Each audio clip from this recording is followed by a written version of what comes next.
Kada sam pomiješao klinčiće i deterđent za suđe, ostao sam zapanjen rezultatima. U ovom kratkom videu pokazat ću vam što se događa kad kombinirate ova dva sastojka uz nekoliko dodatnih elemenata. Rezultat će vas iznenaditi i uštedjet ćete mnogo novca, stoga svakako ostanite do kraja videa. Za početak, usitnite nekoliko klinčića kako biste dobili fini prah. Klinčići oslobađaju svoje aktivne tvari brže kada su usitnjeni, a i ne moramo ih kuhati.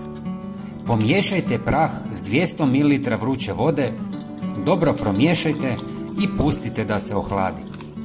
Nakon toga procijedite tekućinu kroz gazu kako biste dobili čistu tekućinu. Prijatelji, napišite mi odakle me gledate. Ja sam iz Hrvatske i volim upoznavati ljude iz cijeloga svijeta. Hvala vam. Zatim u posudu ulijte 100 ml najjeftinijeg deterđenta. Dodajte 100 ml najjeftinijeg octa zbog njegovih antibakterijskih i antifugalnih svojstava koja uništavaju štetne mikroorganizme. Zatim dodajte 1 žlicu kuhinjske soli koja djeluje blago abrazivno, uklanja neugodne mirise i izvrsno čisti. Na kraju ulijte ekstrakt klinčića i sve dobro promiješajte. Ovom mješavinom ste dobili izuzetno kvalitetno, učinkovito i poboljšano sredstvo za čišćenje, jer komercijalna sredstva često ne ubijaju plijesan i bakterije. Kombinacija octa i klinčića čini ovu smjesu iznimno snažnu.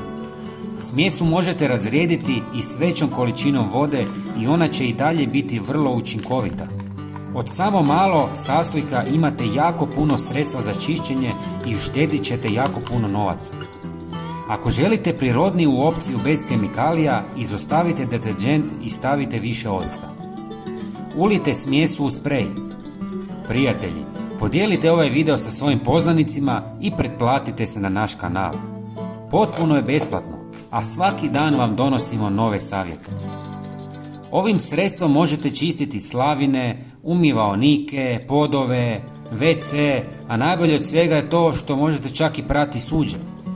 Sve će biti temeljito dezinficirano i blistavo čisto. Prijatelji, pogledajte i naš sljedeći video na ekranu. Hvala vam. Pozdrav!